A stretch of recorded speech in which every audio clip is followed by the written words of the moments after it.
வணக்கம். ஆகாஷ்வாணி புதுச்சேரி செய்திச் சுருக்கம் வாசிப்பவர் ஆதவன்.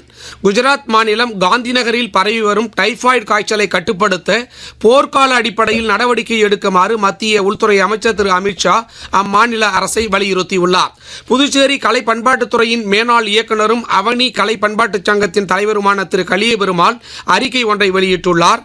அதில் வரும் 8ஆம் தேதி வியாழக்கிழமை மாலை 6 மணி அளவில் புதுவை தமிழ்ச்சங்கத்தில் தமிழ் எங்கள் மூச்சு என்ற தலைப்பில் கலந்தாய்வு கூட்டம் தமிழ் பேராசிரியர்கள் மற்றும் மாணவர்கள் பங்களிப்புடன் நடைபெற உள்ளதாகவும் மாணவர்கள் இக்கலந்தாய்வில் கலந்து கொண்டு பயன்பெறுமாறும் கேட்டுக் கொண்டுள்ளார். தஞ்சையில் நேற்று காலமான திமுக மூத்த தலைவரும் நாடாளுமன்ற முன்னாள் உறுப்பினருமான எல் கணேசனின் உடலுக்கு அக்கட்சியின் தலைவரும் முதலமைச்சருமான திரு மு க ஸ்டாலின் நேரில் சென்று அஞ்சலி செலுத்தினார்.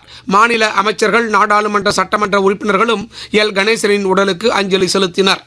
தமிழ்நாட்டில் இடைநிலை ஆசிரியர்களுக்கு கல்வி தகுதிக்கு ஏற்ற ஊதியம் தொடர்ந்து 16 ஆண்டுகளாக வழங்கப்படாமல் இருப்பதை கண்டித்து இந்த ஊதிய முரண்பாட்டை நிறைவேற்றிட தமிழக அரசு அரசாணை வெளியிட கோரி இன்று 11வது நாளாக சென்னையில் உள்ள மாவட்ட கல்வி அலுவலர் அலுவலகத்தை முற்றுகையிட்டு காந்தி இர்வின் பாலத்தின் அருகே இடைநிலை ஆசிரியர்கள் இயக்கம் சார்பில் சற்று முன்னர் வரை தொடர்ந்து போராட்டம் நடைபெற்று வருகிறது.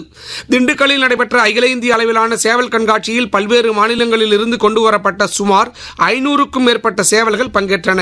கிரீன்லாந்தை கைப்பற்றுவது என்ற முடிவை கைவிடுமாறு அமெரிக்க அதிபர் திரு டொனால்டு டிரம்பை டென்மார்க் பிரதமர் திரு மெட்டே ஃபிரெட்ரிக்சன் வலியுறுத்தினார். ஈராக் அதிபர் தேர்தலுக்கான வேட்புமனு தாக்கல் இன்றுடன் நிறைவடையும் நிலையில் இதுவரை 41 பேர் மனு தாக்கல் செய்துள்ளனர். தேசிய குத்துச்சண்டை சாம்பியன்ஷிப் போட்டியின் ஆடவர் பிரிவில் அமித் பங்கலும், மகளிர் பிரிவில் சாகரும் வெற்றி பெற்றுள்ளனர். இத்துடன் இந்த செய்திச் சுருக்கம் நிறைவு பெறுகிறது.